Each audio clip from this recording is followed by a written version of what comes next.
Hello to our Bridging the Gap family. This is Andrew Nicastro, Chief Streamographer here at Streamography Studios, but more importantly, family member to a number of veterans. And we're going to meet another one of them today. But to get us started, let's talk about our mission. Our mission is to bridge the gap and to quiet the stigma between veterans, the family members of veterans, and what they deal with.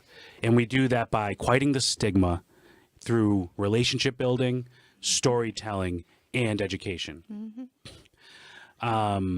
We always start by bringing up a call to action, which is a number of resources. Dave, can you walk us through these? Yeah, absolutely. Really want to highlight the crisis line. It can be whatever crisis that you as a veteran have in your mind at that time, anything from suicidal ideology to depression, stress, post-traumatic stress. Dial that 988, then press number 1, and you can also text 838-255. Chat online 24/7. Our good friend V, Gloucester Veteran Services, and she is the director of that. That's a very important number up there, as well as the Lowell Vet Center when we had Tiffany on.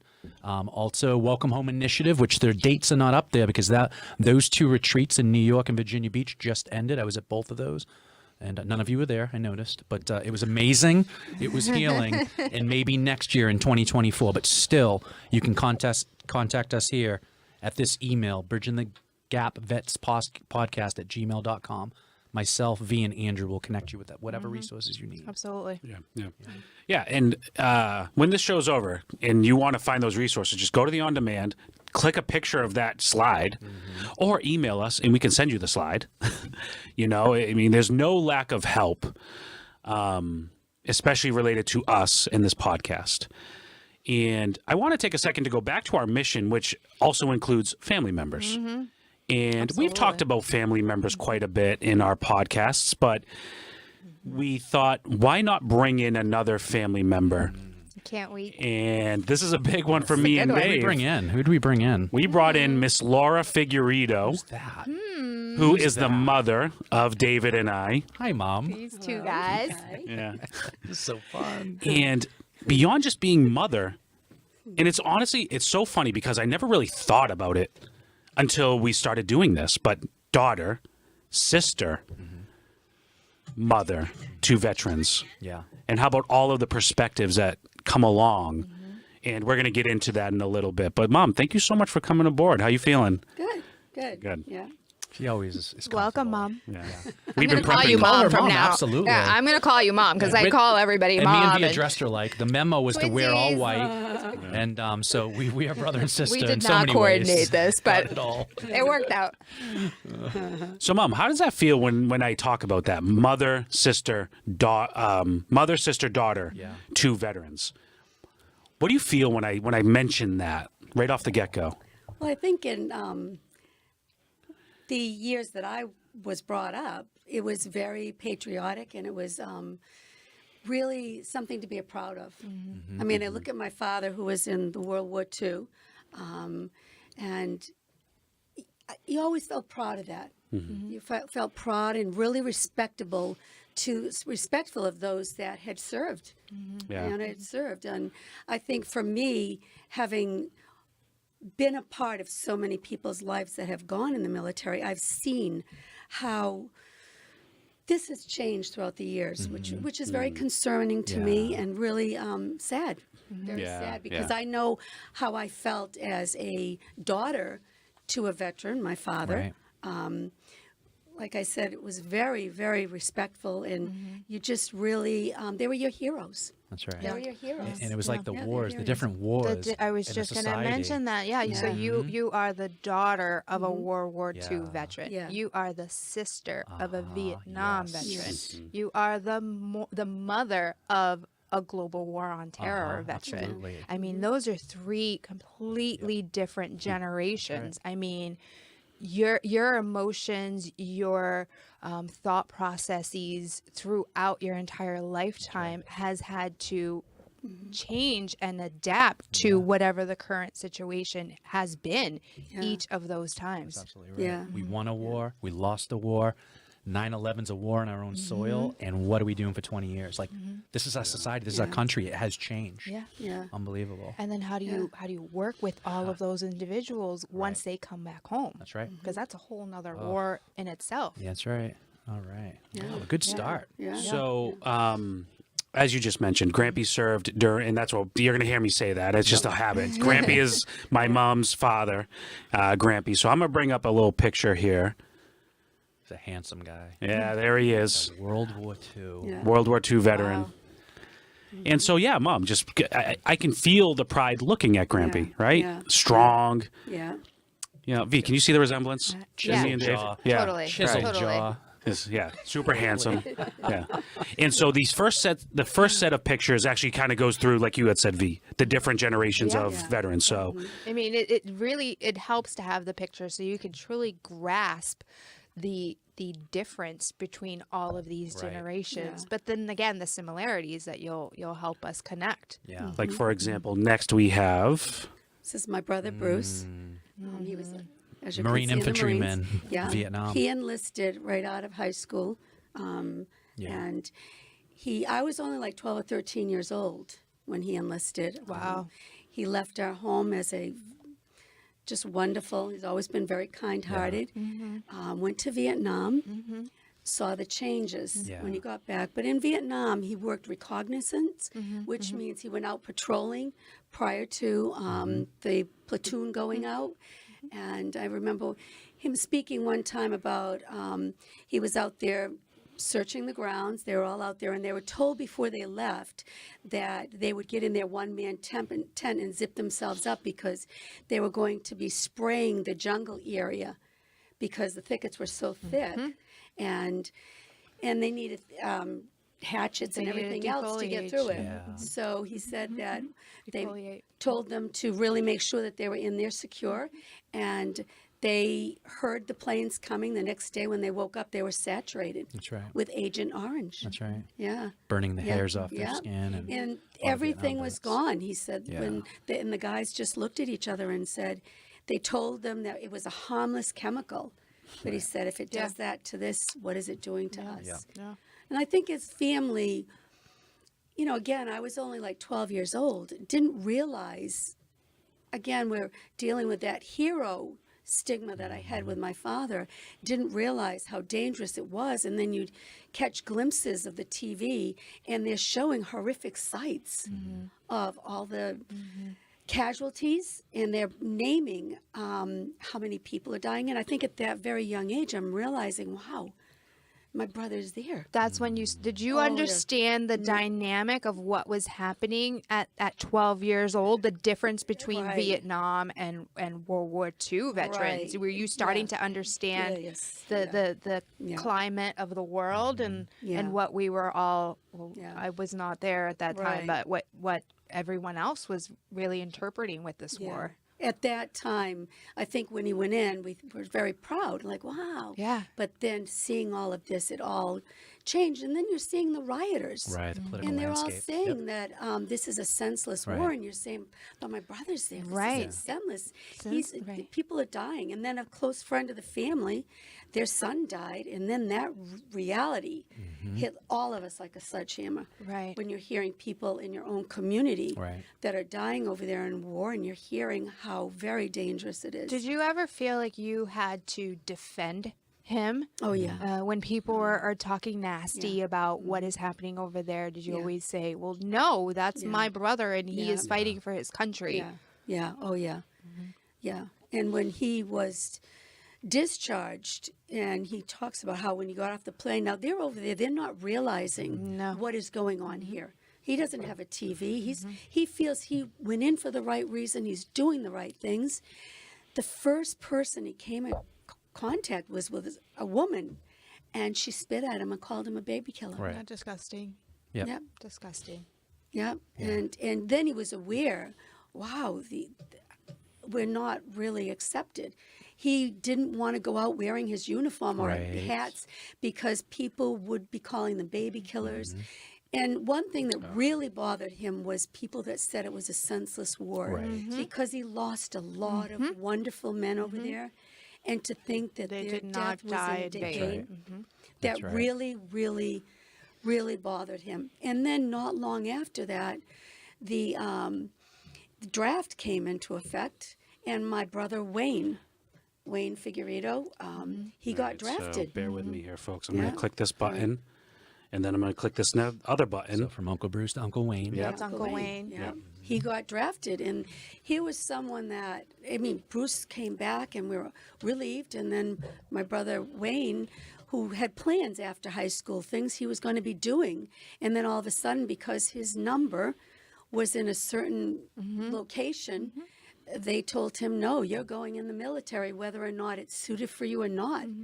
And, you know, and there was a lot of people, I remember at that time, people saying, you know, you can go to Canada. He had a friend whose grandmother lived there, but he said, no, I'm not vacating my country. If this is what I need to do, this is what I need to do. And he was drafted. So for those that don't know my Uncle Wayne, Wayne Figurido, he is such a man of honor.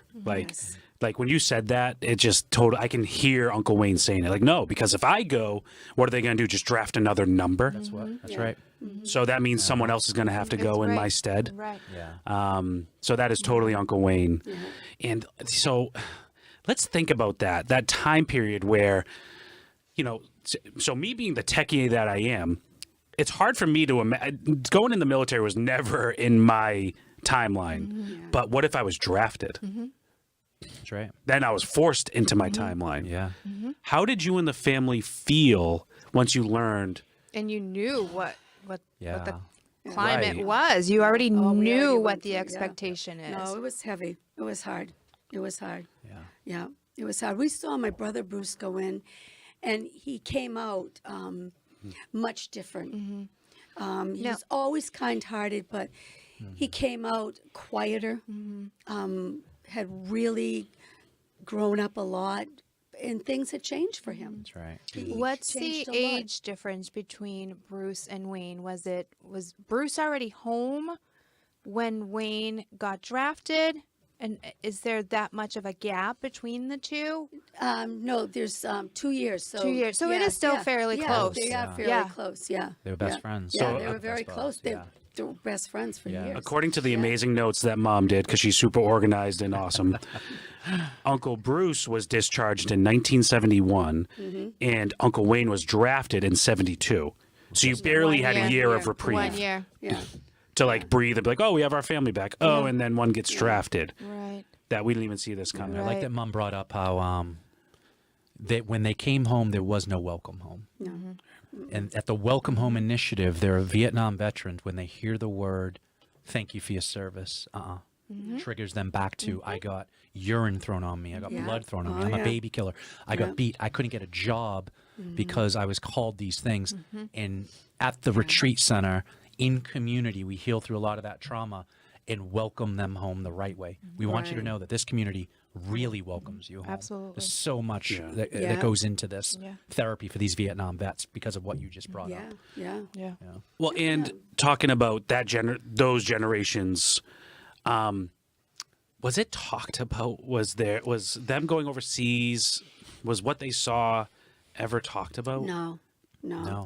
And even Joanne, which is my brother Bruce's wife, that was something he wouldn't talk about Vietnam. He did have a friend that was in at the same time, and they would talk to each other, but it wasn't discussed. He had the triggers. The war followed my brother Bruce a lot because later on, he did have the triggers that because he was in a war zone, he was hand-to-hand combat, he was infantry, and those nightmares followed him. And then years later, he suffered the cancer of the residual effects of the Agent Orange, which took his life at 55. Yeah. Wow. And it was a known 55. cancer, multiple myeloma, that many of the vets that were plagued by the Agent Orange, this is the cancer that This they is one of the contracted. cancers. Yeah, this is one of the cancers.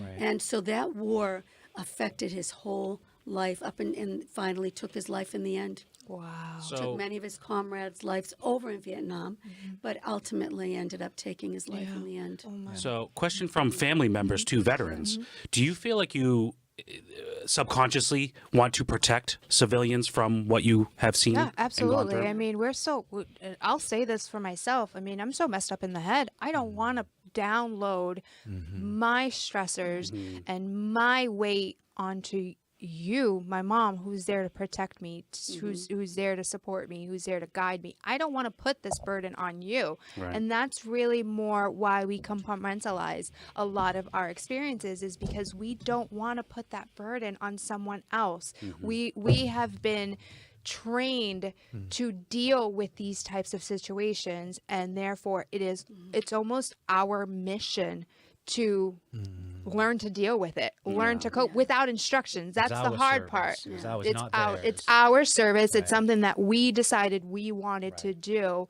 It is nothing that we need to expose you to. Right. It's like we did our time over there. We seen things, and the layers of shame and guilt, being in a war zone, the death and destruction. We don't want other people to feel that or have to go. We're already struggling Right. ourselves. And Why the give it to things other that we people? did, I mean, there are some things that some would say you're ashamed to admit that you did these things, and you don't want people to characterize you as an individual person based on what you did while you were in service. And I think that's also part of why we keep to ourselves, is because we are ashamed of ourselves. We don't need someone to paint a different picture of who we, I guess, kind of that change that facade that we put on for others. But I know how healthy it is, because I think Afghanistan and Vietnam, Afghanistan and Iraq veterans, we've learned to share bits and pieces of healing. Yes. Where Vietnam veterans and World War II definitely didn't do this. We're learning. Well, they were shamed in a different way. I mean, World War II veterans and before, they were characterized. It wasn't associated with PTS or PTSD, right? It was labeled as shell shock back then, and you were considered weak or unequipped to serve your country. So you never wanted to bring these sort of conditions to the light for lack of, or for fear of being released from service, or fear of being looked upon as a weakling. And I've said this time and again, I attribute a lot of our present day, current day, modern day advances with our modern era wartime to the Vietnam era. And unfortunately what they endured, that's what's created the change for our receptions and our welcomes. And they're the ones that have been leading the way in how not to receive a wartime veteran or a combat veteran. Yeah, I can see that. So with that being said, let me press a button here, and then let me go to the next picture. Who's next? Oh, I know that guy. Oh, who's that guy? I'm a baby. What? That's you? I am a baby. What's up with this? There's no scruff in that. Marine Corps boot camp, they made me shave stuff, but I couldn't even grow facial hair. Under back the then. hat, he had flowing gold hair. No, I didn't. He had Under the that hat, sack. No, he was probably bald. Oh, that's true. They probably had to zip. That's true. That's true. In high school, he had that Zach. I got rid Morris. of my feather and my tail. I had to get rid of it down there. They loved shaving that guy. Yeah, they shaved you guys like first day, right? Yeah, I remember going in and I had long hair when I went in, and they wanted to chop ours off, and I'm like, I'll tie it back really nice and neat. And I don't regret not cutting my hair because it was the girls who chopped off their hair, whose hair was always sticking out of the bottom, and I didn't like the messiness of that look. I like that I could put mine in a bun and keep it clean and crisp and out of the way. It was very meticulous that like guy that. I can tell you've done a lot of thought on the hair.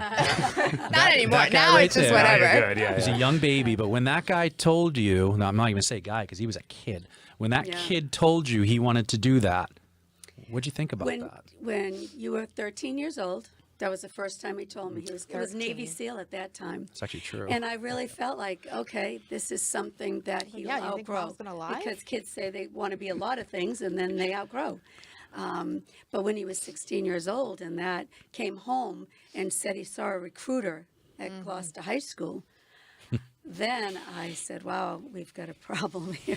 We got a problem. No, I feel, Mom. Because I feel tried. it. I mean, Mom, I really feel did. it. I went back to my brothers and I felt like, wow.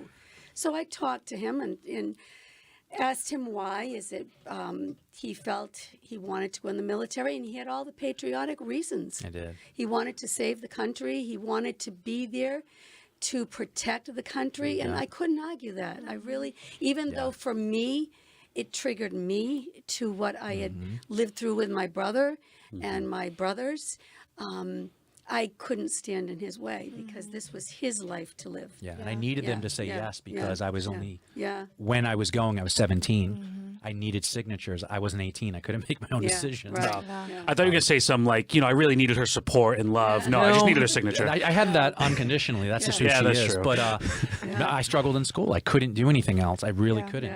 Yeah. So the military was a fix for this guy in that sense. So when I brought it to her, she didn't like it. No, I feel it. Yeah. I told her last time tried we to talk him discussed, out. I feel that, right? I really admire you and your decision and choice to allow him to make his own decisions, because I have a 16-year-old and he has been with the Sea Cadets since he was 10 years old. So he's been with them for quite some time now. And I feel as if it's going to be inevitable, right? Yeah. He has a mother and a father, both Yeah. military veterans. He has a military background, military upbringing. He's surrounded by military You're going to culture. get triggered when he does Yeah. this to you. He has done it to me, and that's what I was saying to Yeah. Mom. He came to me, so he did Sea Cadet training this summer, and he came home, and even before he came home, he called me on the way home after his training and said, Mom, I really want to do this Navy SEAL training. So when she shared that story, I was really triggered when I met her. Like, I was really emotionally triggered because as a veteran, yes, I would be proud for you to go into the service, right? I know what military service entails. As a mother, I don't know that I could answer honestly in the same manner that you Right. did, because I said no. I said, I don't want to have this conversation, and he is still trying to have this conversation with me. Wow. And I can't come to terms with having it with him. In all fairness, I did talk to Uncle Bruce Mm-hmm. at the time, and he came up to me. He says, really? Marines? I'm like, yeah, Marines. He goes, well, can you promise me one thing?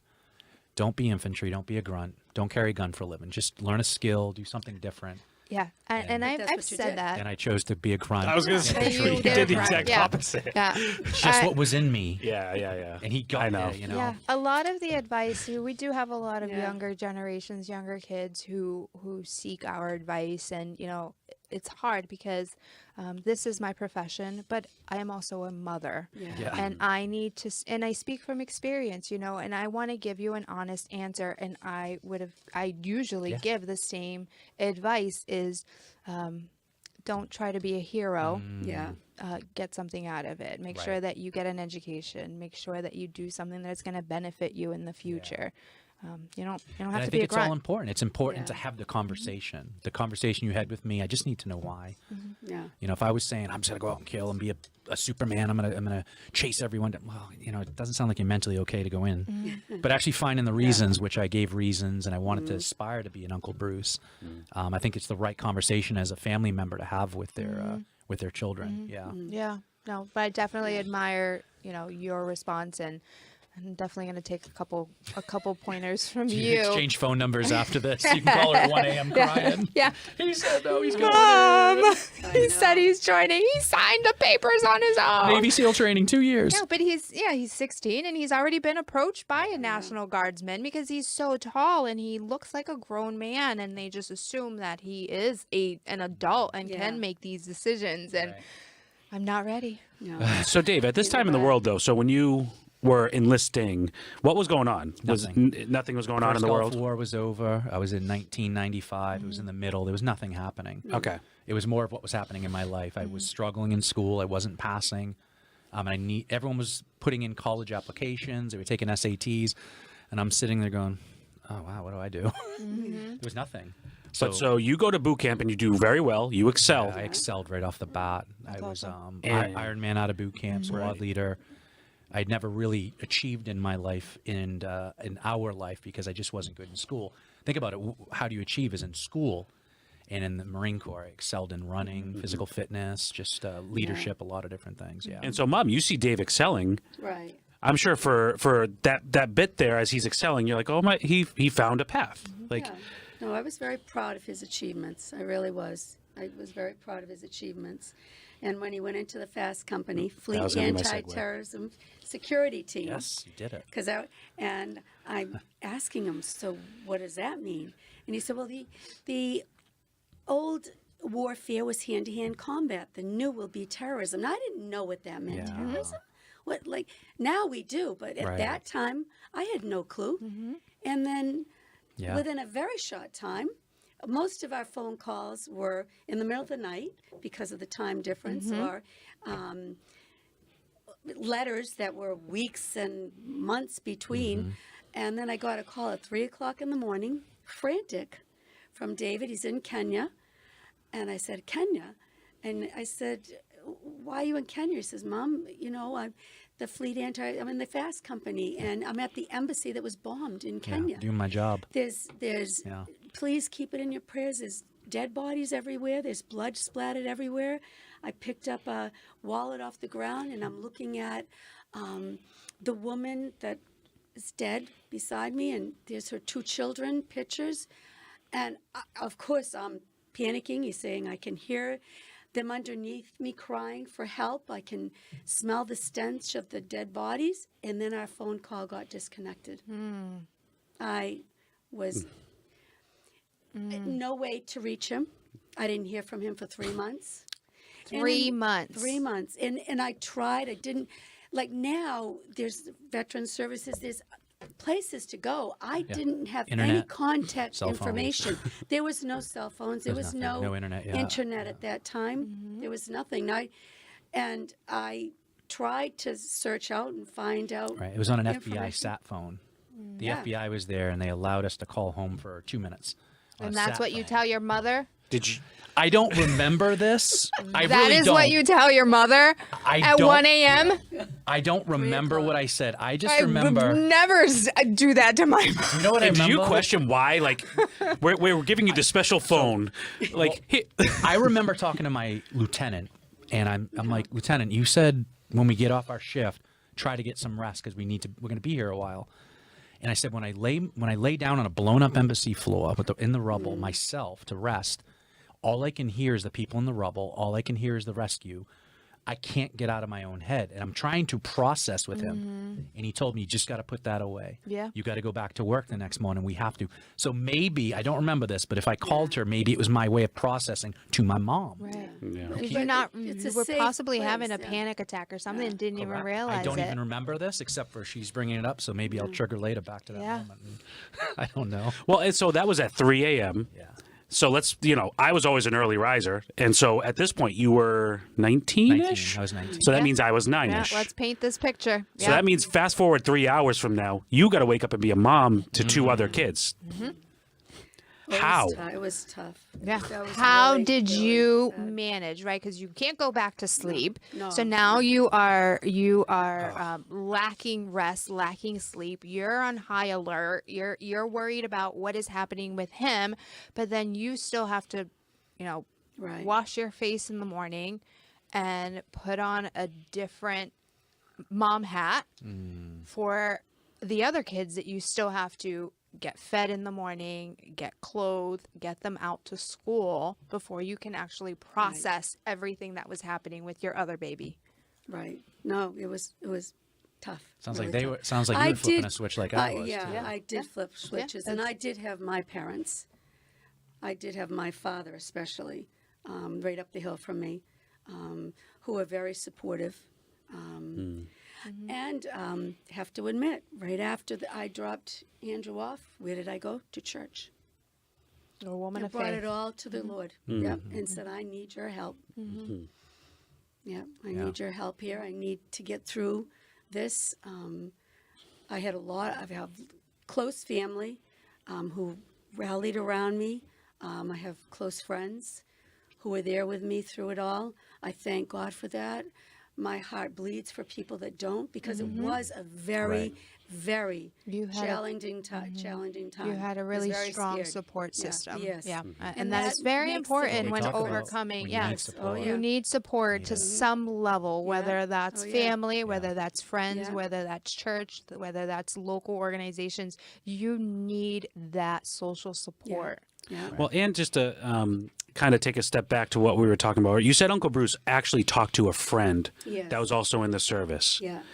which goes back to why your coffee socials Yes. at Cape Ann Veteran Services on Friday mornings, 10 a.m. 8 a.m. 8 to 10. Yeah. Andrew wakes up late. Yeah. I'm not, no, dude, I don't sleep anymore. What do you mean? I have a 17-month-old. Because so you inherently have this protection over civilians, which I totally get. That's why you entered the military.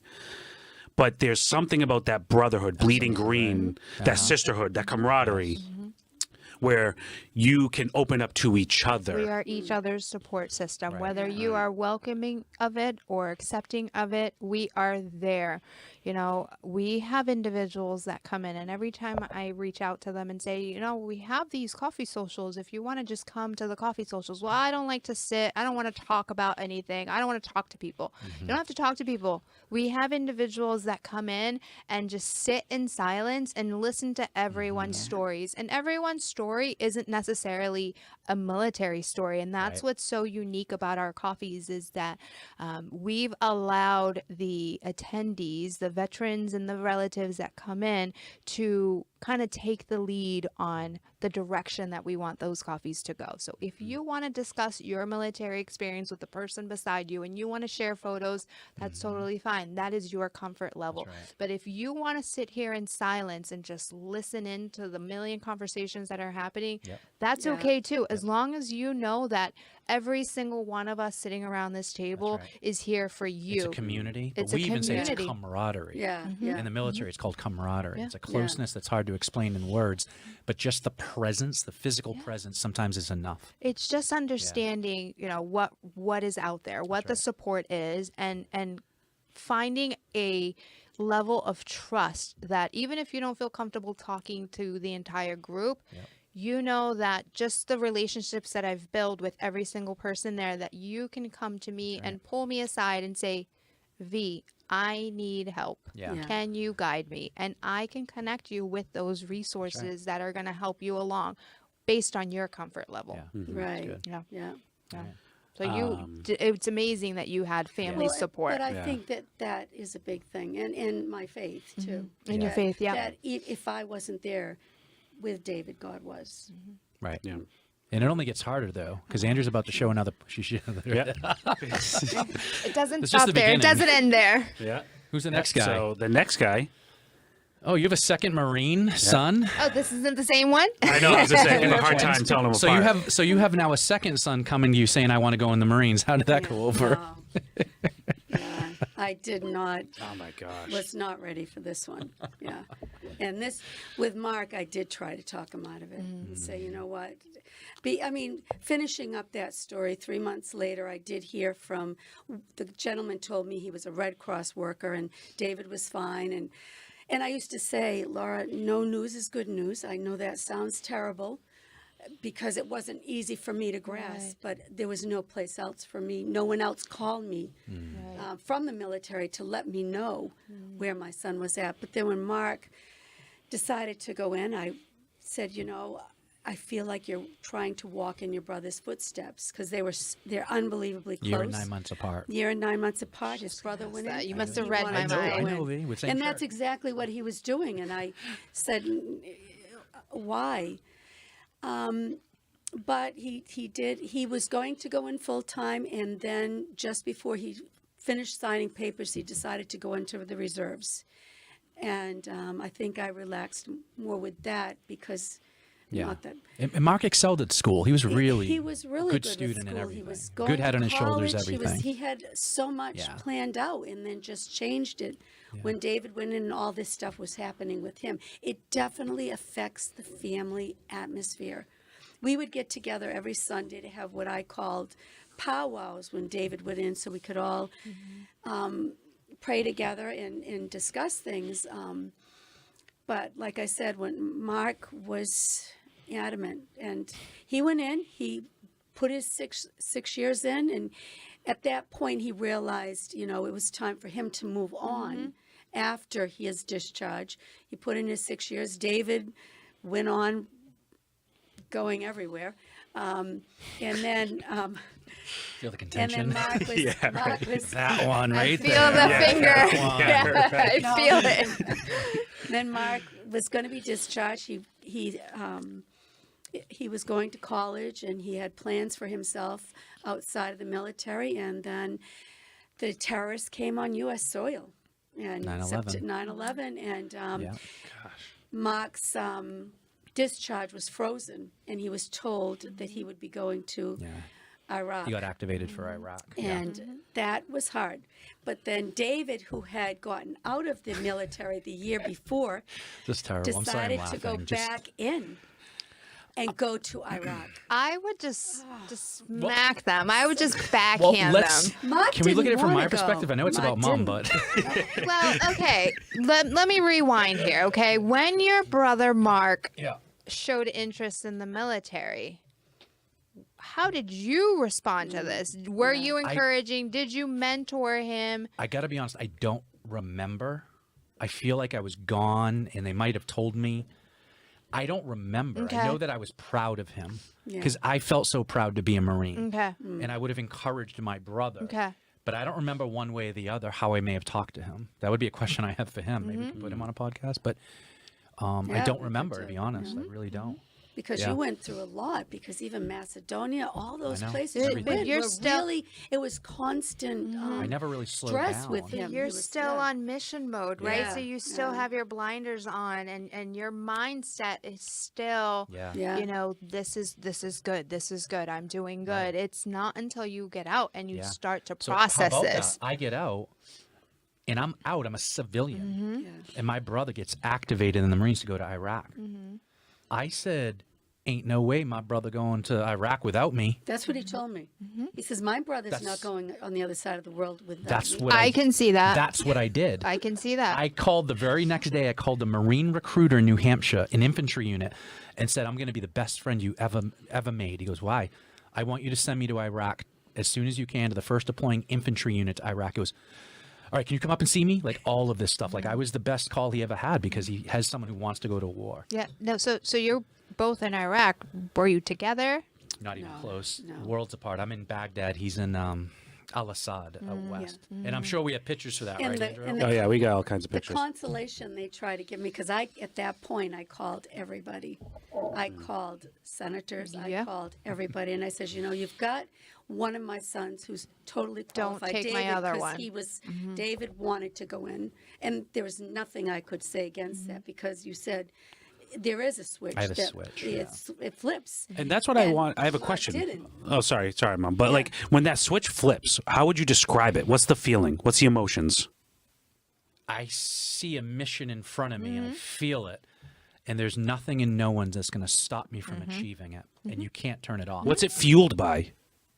Something greater than me. That call Yeah. of a 9/11 was a big one. Yeah. My call to serve, which we've done from a very young age. And it doesn't matter how old we are, we always have it in us, and you can't stop it. 9/11 occurs, and you activate my brother, and there are people dying on American soil. I'm going to go do this. You can't shut it off. I remember when I was in Iraq, or I think I just came back from Iraq, and my brother had shown interest in also entering the service. And I remember telling him, no, absolutely not. You are not going to do what I've done. You can't do this. And it was not because I wanted to be better. I wanted something more, right? It's more, I wanted more of him. Yeah. I wanted to protect him from the things that I did or that we encountered. And I knew the reality of war. I didn't want him to go out there and die. That's Oh, the yeah, fear. didn't. believe me, I get it. Yeah, that's it right there. So- now, in a sober mind, if Andrew came up to me and said, "I want to go in the Marines," it's a very different person. I would have a conversation. Yeah. Back then, I was so young and hyped up that I didn't even have the ability to do what V did. Yeah. Yeah. No, Sure. I I just had no didn't. choice. I mean, Right. I didn't want my little brother at that point. And to me, you know, I left home when I was 18. He's a couple years much younger than me. So to me, Yep. I still see him as the 13-year-old kid Yeah. I left behind. Although he is a grown man now Yeah. and was at that time, I still saw him as that 13-year-old boy, not a Right. grown Yeah. man. In my family, actually, saw my brother Mark is way older and more mature than me, and I'm the older brother. You're laughing because it's true. It's horrible, Mom. She's busted. No, sir. Just hearing you say it. All right, so I can go back to the pictures. You're They're not are in you the. the oldest? No, I'm the second oldest. You're second oldest. Yeah. No. So Dave is almost exactly 10 years apart from me. He's the Yeah. beginning of September. I'm the end of September. Yeah. So easy math for us to keep in mind. So if I go back to the pictures, they're not in Right. order as like. So if I go back here, what you'll actually see next is our cousin Justin. Yeah, Justin is my great nephew. right. That's my brother Bruce. That's his grandson. Oh, Yeah, wow. my brother Bruce who died. And that's his grandson. Yeah, in the Navy. And in the he's Navy. actively He's serving. active Yes, he is. now. Yeah, yeah. He's supposed to be discharged in January, but I don't know if he's going to re-enlist. We Right. don't know. Right. Yeah. It's usually You that never last know. minute. It's- Yeah, yeah. I never knew. Yeah. You No, can you decide don't. up until Yeah, what, the day right. before, right. the Absolutely day, right. the moment that you know. Yeah. Yep. And so what we can do is the next, barrage of pictures here are just timelines of all the family. So we'll just go through them. Mom, you can kind of say quickly what's happening. Yeah. That's my father. That's Wow. my father and his family home. Of course, that's him on the boulevard. Let's look at Oh, the picture. wow. See all the Model Ts and everything. Look at the That's how smile. long- Yeah. He just a Yeah. big Just smile. Chiseled Yeah. jaw. Yeah. Yeah. That's Oh, him gosh. with my mother. Yeah. Chiseled Runs in the jaw. family. Yeah. Runs under the beards. Yeah. And that's his His unit. unit. Yeah. My father's unit. What I love is that when he came to visit me, I was at a fast company in Yorktown, Virginia, and he was stationed in Fort Eustis, Virginia, which is right across the street from us. So he came down and we went, because I went over to Fort Eustis all the time. We went over. It just brought back, Yeah.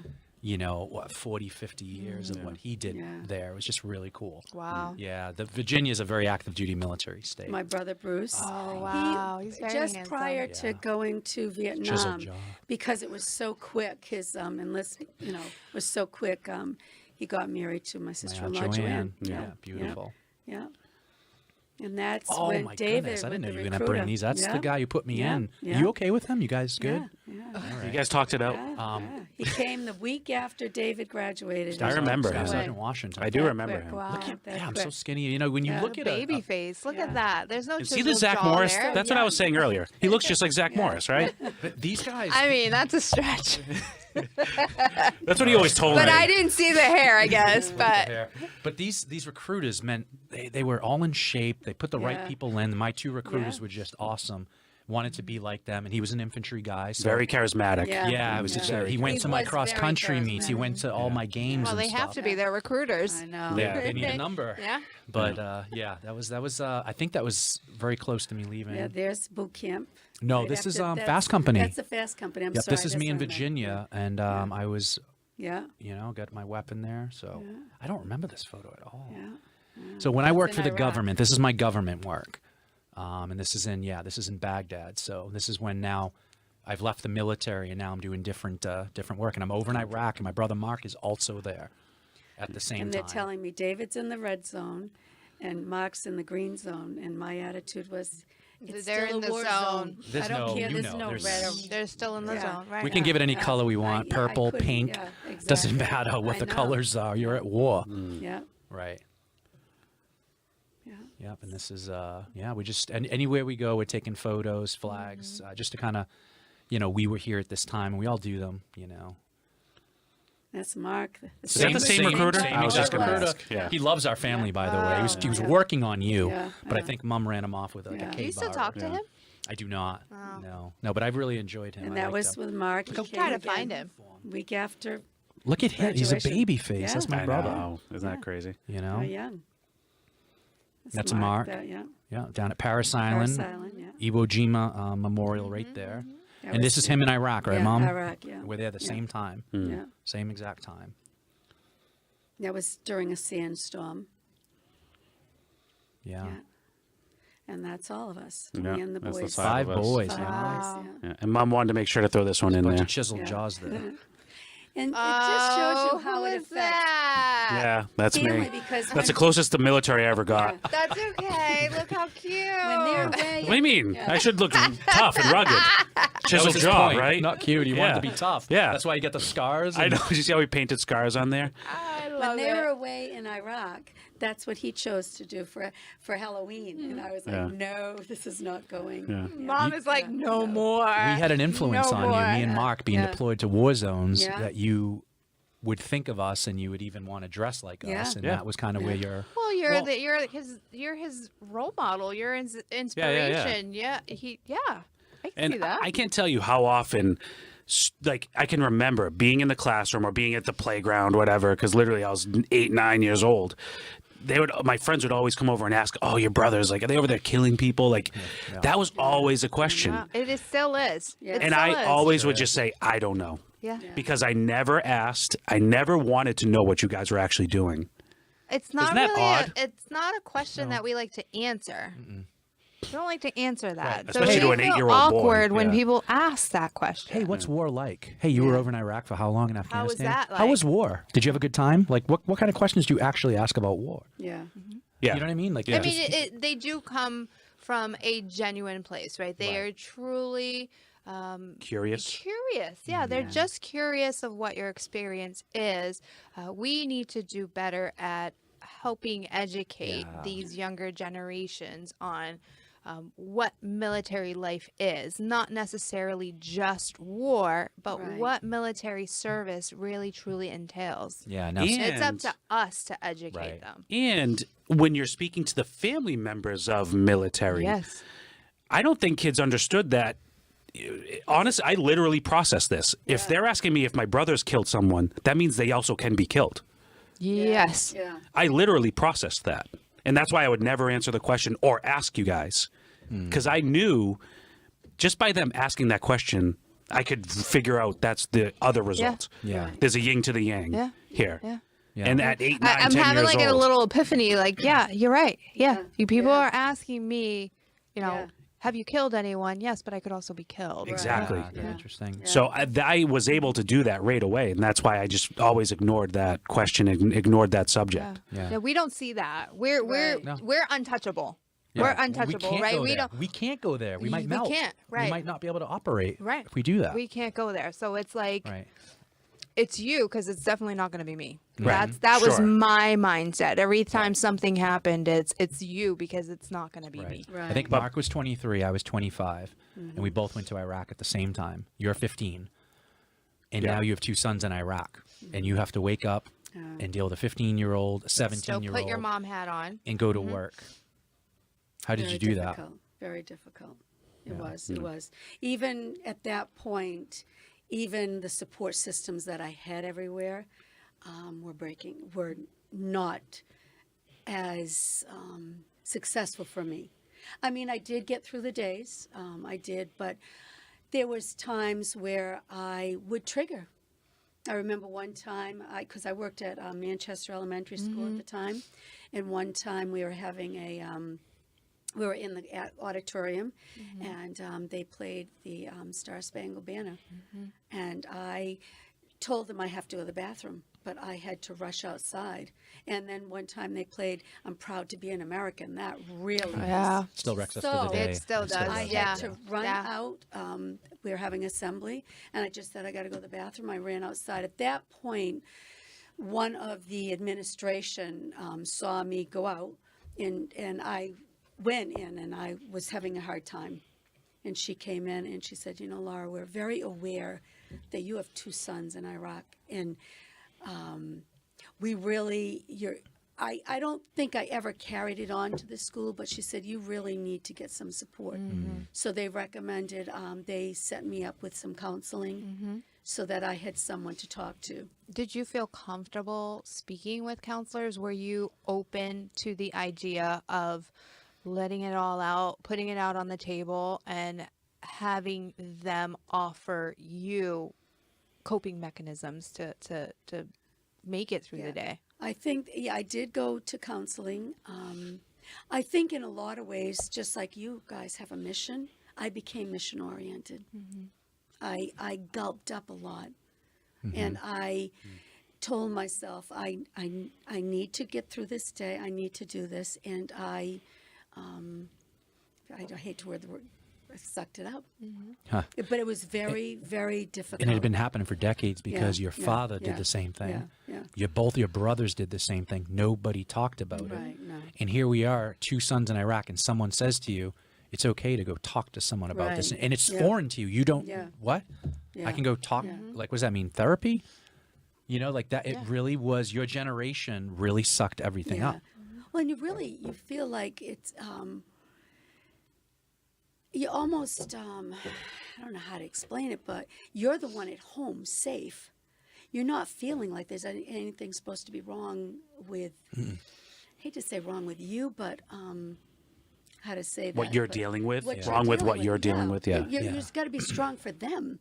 It's what they're dealing Right. with. It's physically So safe. it's Almost, so you much have to be worse. strong. The Yeah. grass is Yeah. not greener on Right. the other side in this Right. case. You are separating your own personal feelings and emotions Right. because you know that they have it so much worse out Right. there. Right. You got to be strong for Yeah. them. Like I never missed a day without writing them both a letter, because I never wanted them not to get a letter. Yeah. Yeah. Even though they probably got them all at one time, but It's like you're physically safe, right? Yeah. And family Yeah. members and spouses and kids who are home, they're physically safe, but emotionally they might not be Yeah. you know what I mean? Like Yeah, very, mentally. yeah, I remember one time in particular. You don't realize how triggered you are until one time I'm at school and the secretary comes into the classroom and she said, "Laura, I need to talk to you." So I go out into the hallway and she said, "There's 2 people in the hall in the office to see you." I immediately crashed. I didn't, Because crashed. Dave and Mark are overseas at this David time. and Mark are overseas. She thought at it was the the time. call that And one of us was going to be I dead. just said, Right. I don't want to It's talk a to them. terrible thing for them to do. I just said, I don't want to talk to them. Can you just tell them I can't do it right now. And she realized at that point. Right. What was And she said, happening. "Oh my gosh, Laura, no, I'm not sorry. that. It's not that. It's not that. It's 2 older people, a man and a woman." And then I Right. snapped out of it and I said, "My parents?" Because they had never gone to school, so I didn't. Right. But I was always afraid. How about that, Andrew? to get Bridging the that gap call. that they don't realize, even our education system, that if someone has kids in a war zone, how do you approach them with someone coming to visit? Just want you to Exactly. know this is a good thing. Your parents are. Yeah.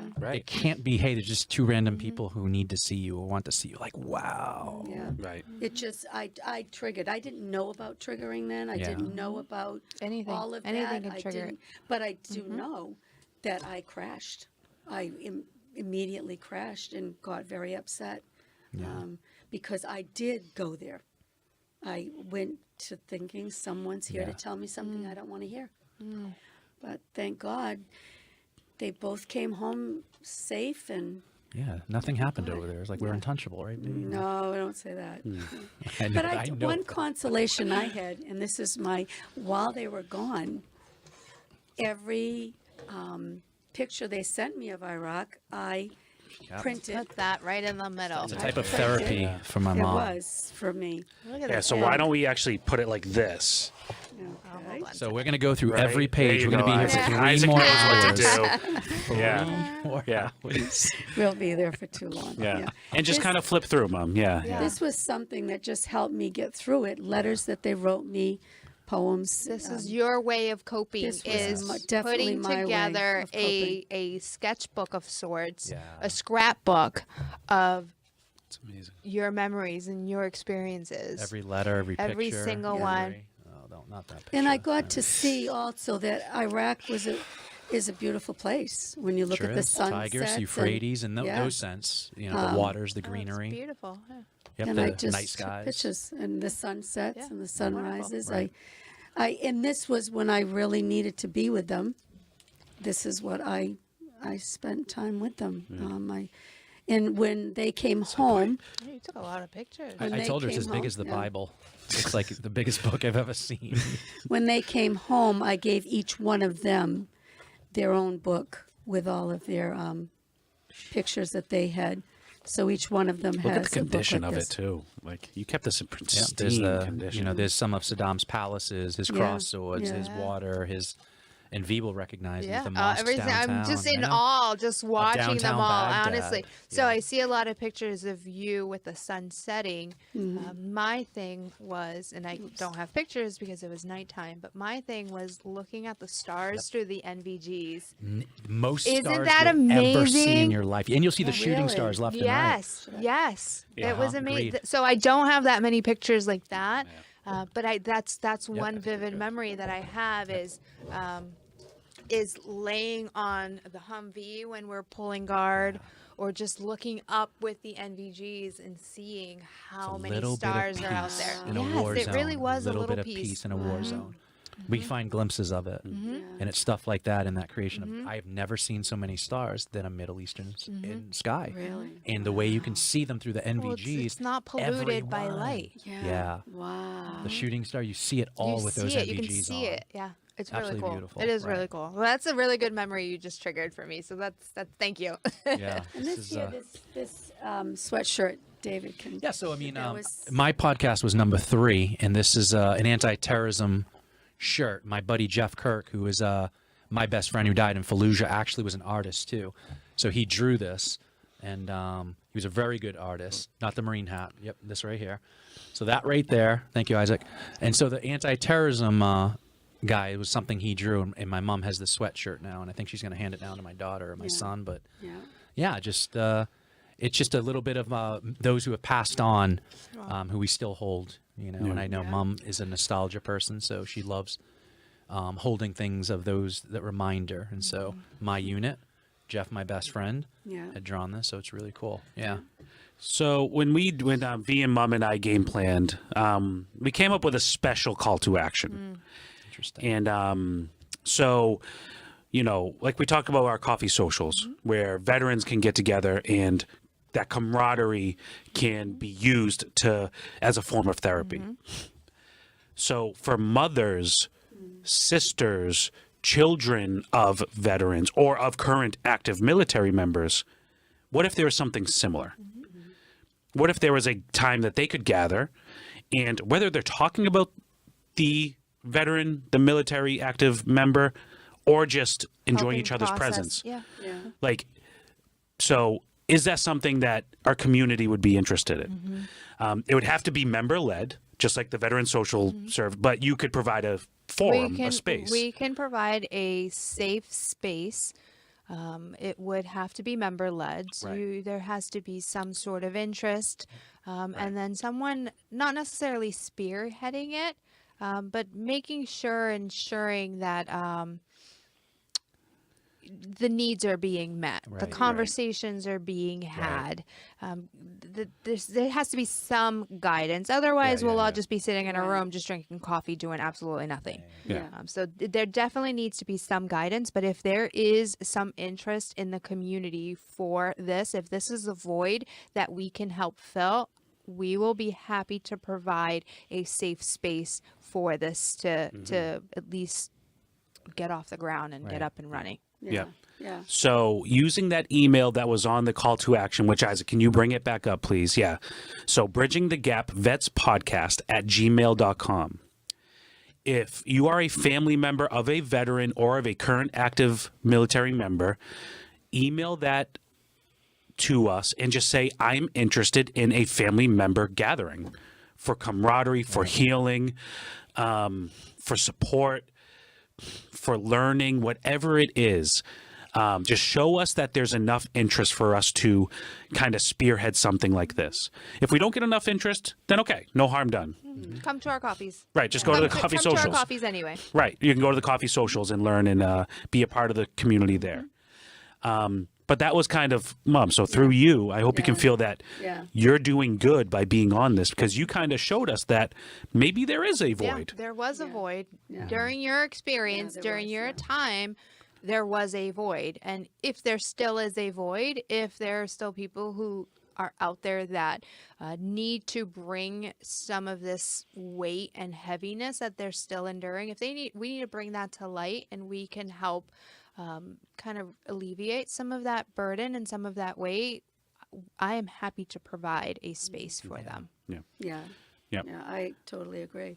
I think there needs, I mean, there might be something out there. I don't know. We But don't I know. for me, it would have definitely been helpful.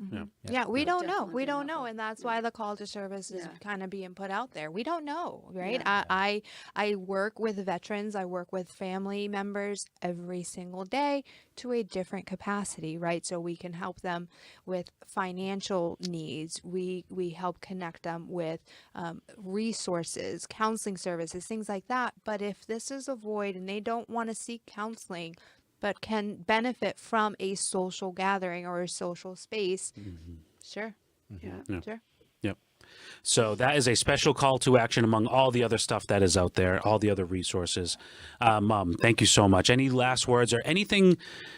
If you could speak directly to a current mother of a veteran or of current active duty, Active duty. Yeah, Yeah, I know right. many moms out there that have youngins. what would going you in. what would you Yeah. say to that mother?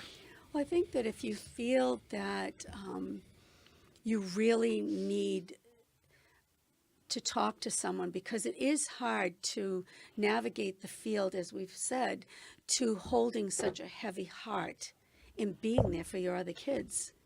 And again, this resource is great because, or get counseling or reach out to somebody, whether it be at your church or a friend, and let them know how heavy hearted you are so that it can help out. And I do think it's good too to talk to your kids. I wish I had done more with my kids, because realizing, like Andrew and my son Matthew, who are young, they had a lot as well, but I didn't realize that I should have been communicating with them as well, so that they understood more about what and that's where you need counsel too, is to know how to speak to them. Right. In what way do you speak to What's an a healthy way 8-year-old of speaking that to an 8-year-old? won't- because not saying anything isn't helpful, because they're hearing things at school from friends. Yeah. They're seeing things on TV like I did, all the stats, all the horrendous photos of the casualties. They're seeing it, but it's not being brought to them in a way that can help them feel some form of comfort. And I think that that's important. Now, again, this is hindsight for me, unfortunately, but it's learned behaviors, unfortunately. just like the It's what I Vietnam learned. War we've Yeah, learned. Yeah. Just yeah, like the last yeah, 20 years of the 2 wars we've had, we're learning and we're bridging the gap here. Yeah. So a mother who's been through it can bridge the gap with a younger mother who doesn't know Yeah. what everything you're saying is what they're feeling, but they don't know. So Right. we're bridging that gap. Yeah. Yeah. Exactly. Well Yeah. said. Yeah. Awesome. Well, this is episode number 11, which means 11. 12 is next month. 1 year anniversary next month. Do we What get do- a cake? Do we have to do like I a think we highlight? should. Yeah. And we'll We can have do a cake. Isaac can come in and like sing happy birthday to us. Yeah. The man behind the curtain, he's laughing. I can hear him. That was awesome. He's going to sing to us. Well, thank you, Mom, so much. Yeah, you're you're welcome. amazing. Thank yeah, you, I mean, you Mom. hear us say it Thank all you, the thank time, you. but Love you, you're Mom. amazing. Love you, Mom. Love you guys. Yeah. All right. So this is us signing off. Bridging the Gap, episode 11 in the books. Thank you all. Have a great day. All right.